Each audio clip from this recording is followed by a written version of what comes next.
Saludos hermanos y amigos, Dios les continúe bendiciendo. Aquí estamos nuevamente con una reflexión en esta semana que esperamos sea de gran bendición para cada uno de ustedes, sus familiares y todas esas personas cercanas a usted que ama y aprecia. Gracias a todos los que están compartiendo este mensaje. La finalidad de él es que usted pueda tener un acercamiento o profundizar más su relación con Dios.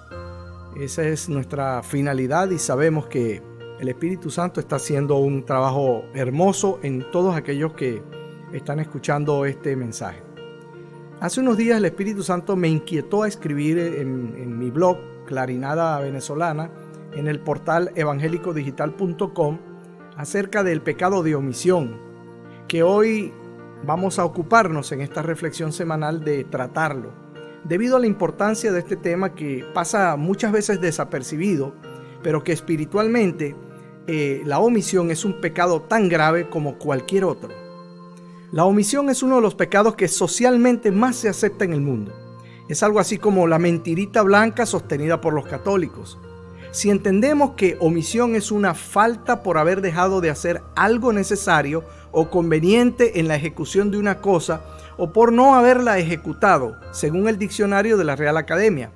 O lo que es más grave aún, y que también corresponde a la definición que da el mismo diccionario, y que dice es un delito o falta consistente en la abstención de una actuación que constituye un deber legal.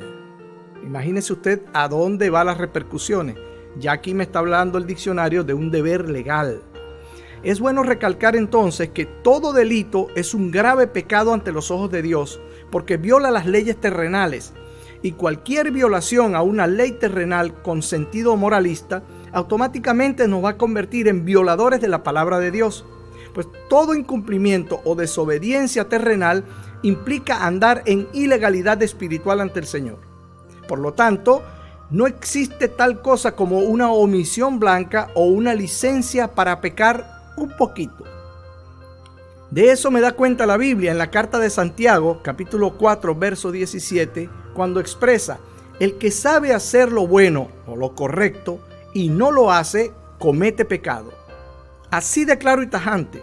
A la luz de las Escrituras, la omisión ocurre cuando sabemos lo bueno y lo correcto que debemos hacer y sencillamente no lo hacemos, cualquiera sea la excusa. Lo más grave de todo esto es que por ese pecado la gente se puede ir a la eterna condenación.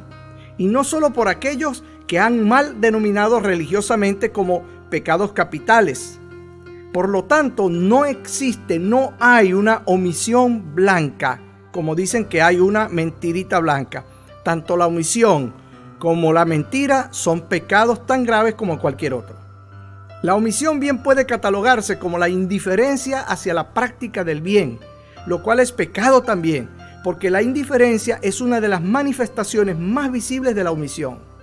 El indiferente omite hacer el bien, y quien sabe hacer lo bueno y no lo hace incurre en pecado. Eso es lo que enseña la palabra de Dios según lo acabamos de ver. ¿Se imagina la inmensa cantidad de gente pecando por simplemente no hacer lo bueno que debería? Tanto contra sí como contra aquellos que le rodean. Imagínese usted. ¿Se imagina usted la gran responsabilidad ante Dios que tienen los políticos, gobernantes o cualquier servidor público? A estos se les ha confiado recursos económicos y la responsabilidad de administrarlos bien y distribuirlos equitativamente en beneficio de todos. Sin embargo, la mayoría no lo hace así.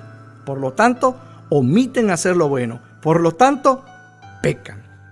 Con razón, en una ocasión los discípulos del Señor se asombraron aún más y se preguntaban unos a otros: entonces, ¿quién podrá salvarse?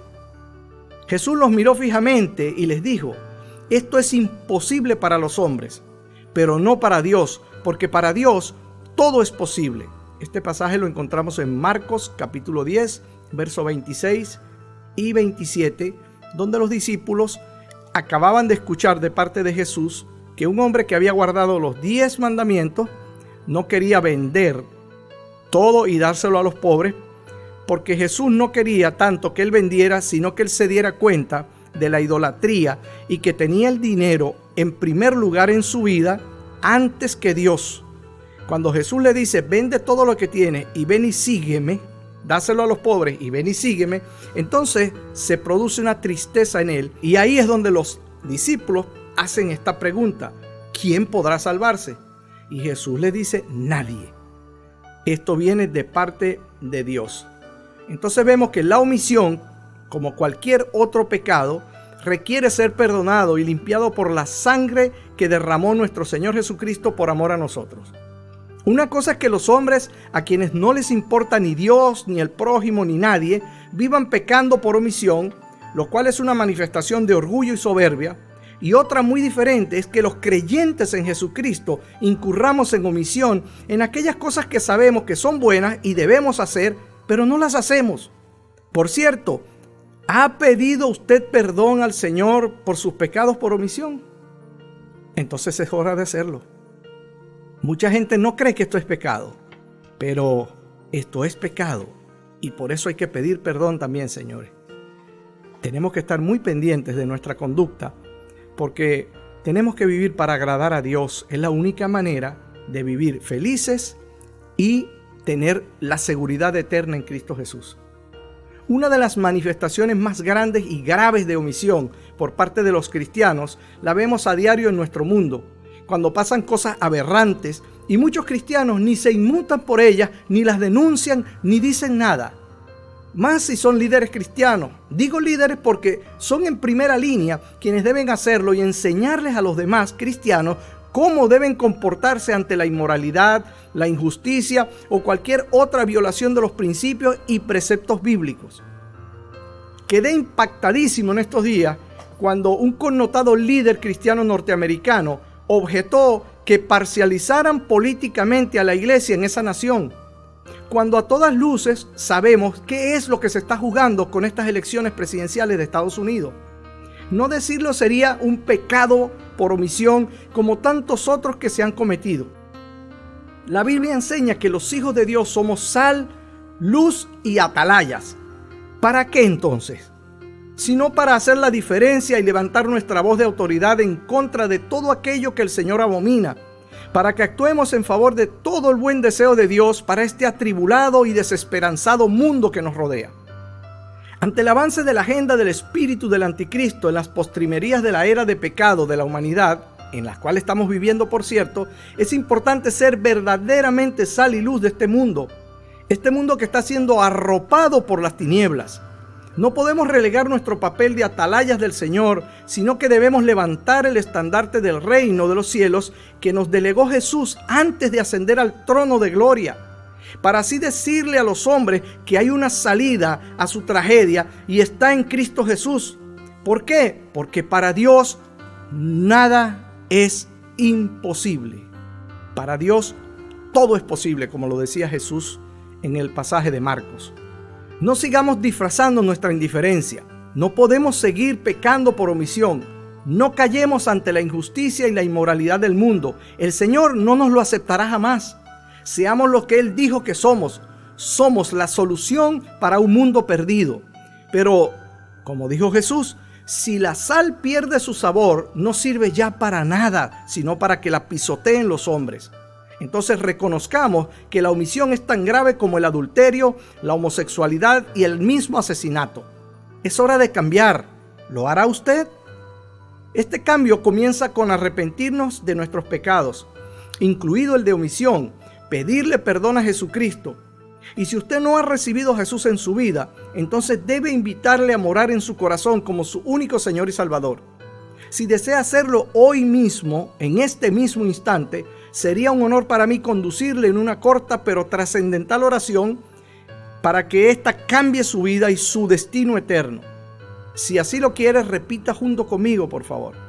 Diga: Padre Santo, reconozco que he pecado contra ti a lo largo de toda mi vida, que he omitido hacer el bien sin saber que también era pecado. Me arrepiento de todo corazón. Jesucristo, perdona mis pecados y límpiame con tu sangre bendita. Jesús, te recibo en mi vida como mi único Señor y Salvador. Te pido, Espíritu Santo, que vengas a morar a mi ser. Ayúdame a orar cada día y revélate a mí a través de tu palabra. Gracias te doy, Padre, en el poderoso nombre de Jesucristo. Amén. Ahora usted se ha convertido en un genuino hijo de Dios o en una genuina hija de Dios. Ore siempre a su Padre Celestial en el nombre de Jesús. Lea la Biblia siempre para alimentarse espiritualmente. Les recuerdo lo que dice la Biblia en Efesios capítulo 2, verso 10. Somos hechura suya, de Dios, creados en Cristo Jesús para hacer buenas obras, las cuales preparó Dios de antemano para que anduviéramos en ellas. Buenas obras, buenas obras. Si no las hace, entonces usted está incurriendo en omisión, y la omisión es el pecado, porque el que sabe hacer lo bueno y no lo hace, se le constituye eso en pecado. No hacerlo entonces nos convierte en pecadores por omisión. Quisiera orar por ustedes antes de terminar y pedirle a Dios que sea cada día más haciendo presencia poderosa en sus vidas. Padre, en el nombre de Jesús te doy gracias, Señor. Gracias por todos aquellos que están en este momento escuchando esta reflexión, por esa palabra que yo sé que ha hablado a sus espíritus, que ha tocado sus corazones. Señor, úsala para transformar sus mentes. Úsala, Señor, para que ellos puedan en este momento tener una profundidad mayor o un poderoso encuentro contigo, un encuentro sobrenatural que transforme su manera de pensar y su manera de vivir. Señor, si hay alguno enfermo en este momento, yo le ordeno a toda enfermedad que salga de sus cuerpos en el poderoso nombre de Cristo Jesús. Señor, tu palabra dice que por tus llagas hemos sido curados. Invoco, Señor, esta promesa sobre todo el que me escucha que esté enfermo. Señor, y si tienen COVID-19, reprendemos esta virosis en el nombre de Jesús y le ordenamos que deje su vida, que salga de sus cuerpos y que en este momento, Señor, toda anomalía, todo problema que tengan, Señor, sea sanado por ti. Espíritu Santo, pasa tu mano, derrama tu bálsamo, Señor, sobre sus corazones. Trae paz, trae sosiego, trae, Señor, tranquilidad. Tu paz sobrepasa todo entendimiento. Yo te doy gracias, Señor, porque yo sé que ellos no entendían, como un día no lo entendía yo, la gravedad del pecado de omisión, pero que hoy, Espíritu Santo, tú le has de revelar nuevas cosas a ellos para que entiendan cada vez que tienen que hacer algo bueno, no pueden detenerse, tienen que hacerlo, aunque el mundo que les rodea no les guste, Señor, pero a ti te agrada y estamos para agradarte a ti. Quien te honra y te agrada a ti, Señor, y te pone en primer lugar, será bendecido por ti, Padre. Gracias te doy por cada uno de ellos en el nombre de Cristo Jesús. Que nunca más omitas hacer lo bueno, sino que seas instrumento divino para ayudar a otros. Es el deseo de tu servidor, el pastor George Dumat. Desde aquí, la isla de Margarita, Venezuela. Muchas bendiciones.